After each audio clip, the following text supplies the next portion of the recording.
If you are a person with a background of business and finance, you may have heard the term trade deficit. Hey everyone, this is Anuj Vohra, and in this video, we will discuss India's trade deficit.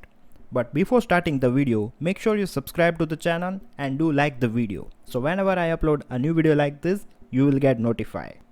Let's first understand what is trade deficit. Basically, the trade deficit is the amount by which the cost of countries' imports exceed the value of its export. Now let me simplify what I mean.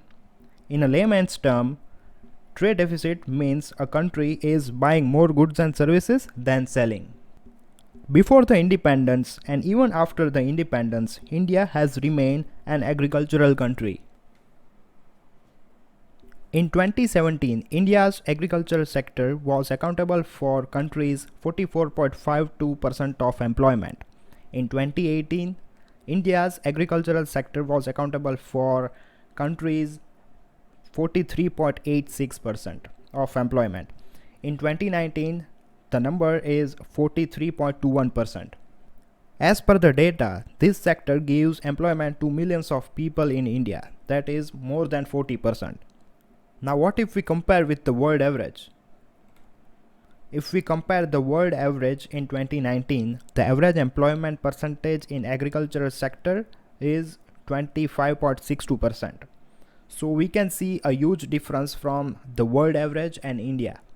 So let's understand what are the consequences we can face because of a large number of workforce is being employed by a single sector.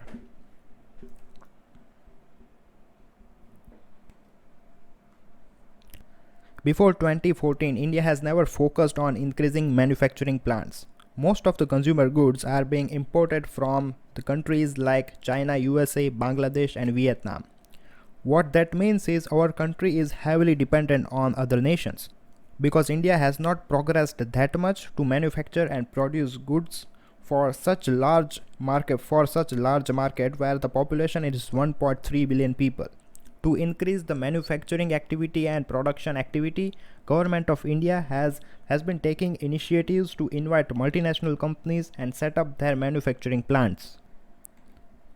This initiative is somehow successful as India has become the second largest exporter of smartphones in the world. However, there is still miles to go. Because of not having enough manufacturing facility, India buys goods from the United States and China in billions of dollars. That is why we can say the trade deficit of India is very high. We buy more from the United States and China and we sell less to them. So I hope you clear the concept of India's trade deficit problem. Do share with your friends and like the video, subscribe to the channel, and I will see you in the next one.